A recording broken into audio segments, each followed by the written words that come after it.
வணக்கம் நண்பர்களே, welcome to Imayam DPT real estate Chennai. நம்ம பார்க்க வந்துக்கிற வீடு பார்த்தீங்க அப்படின்னா வெஸ்ட் தாம்பரம் முடிச்சூர் ரோடு பார்வதி நகருங்க. ஸோ நம்ம மெயின் ரோடு வந்து பார்த்தீங்கன்னா எக்ஸாக்டாக ஒரு 900 மீட்டரில் பார்த்தீங்கன்னா அந்த வீடு ஆனது வந்துடுது. நமக்கு இந்த லேண்ட் ஏரியா பார்த்தீங்கன்னா 2050 ஸ்கொயர் ஃபீட்டுங்க. ஸோ பில்டிங் பார்த்தீங்கன்னா ஒரு 1300 ஒரு 1500 பார்த்தீங்கன்னா பில்டப் பண்ணியிருக்காங்க. 2 BHK வீடு. இது வந்து பார்த்தீங்கன்னா நமக்கு வந்து ஈஸ்ட் ஃபேஸிங்கில் கொடுத்துருக்காங்க. 16 ஃபீட் ரோடு பார்த்தீங்கன்னா நம்ம 30 ஃபீட் ரோட்லேருந்து பக்கத்தில் செகண்ட் ப்ராப்பர்ட்டி வந்துடுது. ஸோ இது வந்து பார்த்தீங்கன்னா ஒரு பெரிய பார்சல் காரே நிறுத்துற மாதிரி பார்த்தீங்கன்னா நல்லா பெரிய கார் பார்க்கிங் கொடுத்துருக்காங்க. வீட்டை சுற்றி பார்த்தீங்கன்னா நல்லா ஸ்பேஸ் கொடுத்துருக்காங்க. ஸோ பெயிண்டிங் ஒர்க் இதெல்லாம் பண்ணி வச்சுருக்காங்க. ஒரு 15 வருஷம் அவங்க வீடு கன்ஸ்ட்ரக்ஷன் பண்ணி ஒரு 15 வருஷம் ஆகும். ரேட்டு பார்த்தீங்க அப்படின்னா 90 lakhs கேட்குறாங்க. ஸோ இந்த லொக்கேஷனில் பார்த்தீங்க அப்படின்னா நமக்கு இந்த ரேட் வந்து பெஸ்ட்டான ரேட்டுன்னு டெஃபினட்டாக சொல்லலாம். நம்ம வந்து பார்த்தீங்கன்னா இது பெரிய கார்டன் ஹவுஸ்னு சொல்லலாம். அதே போல் பார்த்தீங்க அப்படின்னா நமக்கு கிணறு இருக்கிற வீடு வந்து ரொம்பவே ரேர் தாங்க நமக்கு கிடைக்கிறதே. இப்போ இருக்கிற வீடு எல்லாம் பார்த்தீங்கன்னா எவ்வளோ லேண்ட் இருந்தாலும் அந்த வீடவே கட்டிடுறாங்க. ஸோ கன்ஸ்ட்ரக்ஷனை பொறுத்தவரையும் பார்த்தீங்கன்னா ரொம்ப ஒர்த்தான ஒரு கன்ஸ்ட்ரக்ஷன் டெஃபினட்டாக நம்ம சொல்லலாம்.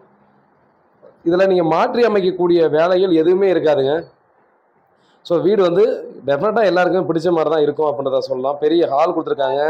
2 பெட்ரூமுமே பார்த்தீங்கன்னா நமக்கு ஒரு மாஸ்டர் பெட்ரூம் மாதிரி கொடுத்துருக்காங்க, அட்டாச் பாத்ரூமோட. கண்டிப்பாக நீங்கள் பார்க்கலாம் எந்த அளவுக்கு நல்லா இருக்குன்னு சொல்லி நேரில் பார்த்தீங்கன்னா நீங்களே ஆச்சரியப்படுவீங்க எவ்வளோ ஸ்ட்ராங்காக இருக்குது அப்படின்றது.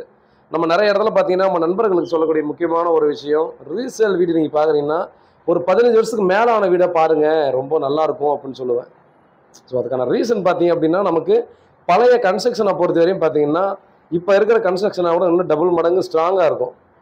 நான் நிறைய பேர் பார்த்துருக்கேன், பழைய பில்டிங்லாம் 100 வருஷம் கூட பார்த்தோன்னா அப்படியே தாங்கி நிற்கிறத நம்ம வந்து பார்த்துருப்போம். அதனால் சொல்கிறேன் நான். 2 இடத்துலையும் பார்த்தீங்கன்னா நமக்கு வந்து பாத்ரூம் கொடுத்துருக்காங்க. நம்ம வந்து இந்த டாய்லெட் சிங்கை மட்டும் வேணும்னா நீங்கள் வந்து சேஞ்ச் பண்ணிக்கலாம்.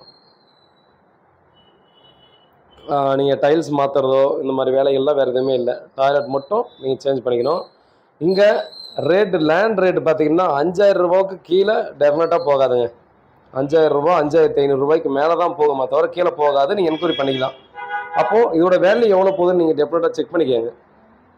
அதாவது ஒரு 1 crore மேலே தாங்க அந்த ஏரியாவிலே போகும். நம்ம வீட்டோட கொடுக்குறோம். ஸோ லேண்ட் வாங்கினா வீடு இலவசன்ற மாதிரி தான்.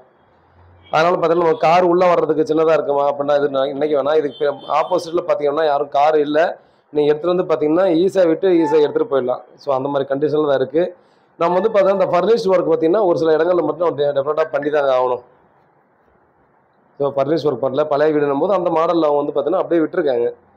அதே போல் பார்த்தோன்னா காமன் ரெஸ்ட் ரூம் பார்த்தீங்கன்னா உள்ளே போய்ட்டு வெளியே போகிறதுக்கு நம்ம பேக் சைடில் போகிறதுக்கு முன்னாடி பார்த்தீங்கன்னா இண்டிவிஜுவலாக கொடுத்துருக்காங்க. ஸோ நம்ம வந்து குளிக்கிறதுக்குன்னு தனி ஒரு போர்ஷனும், நம்ம வந்து நார்மலாக பார்த்தோம்னா டாய்லெட் ரூம் பார்த்தீங்கன்னா அது தனியாக ஒன்றும் பார்த்தீங்கன்னா நம்ம வந்து தனியாகவே கொடுத்துருக்காங்க. கார்டன் ஹவுஸ்ன்னு டெஃபினட்டாக சொல்லலாம். ஸோ கிணத்துல தண்ணி பார்த்தீங்கன்னா ஒரு 20 25 அடி கீழே பார்த்தீங்கன்னா டெஃபினட்டாக தண்ணி இருக்குங்க. ஸோ வீட்டுக்கு சுற்றி பார்த்தீங்கன்னா நீங்கள் வந்து எந்த செடினாலும் வச்சுக்கலாம். ஆல்ரெடி பார்த்தீங்கன்னா வாழை மரம் ஒரு 6 7 வாழை மரம் இருக்குது. அதுலேயும் பார்த்தீங்கன்னா இப்போ வெட்டி எடுக்கக்கூடிய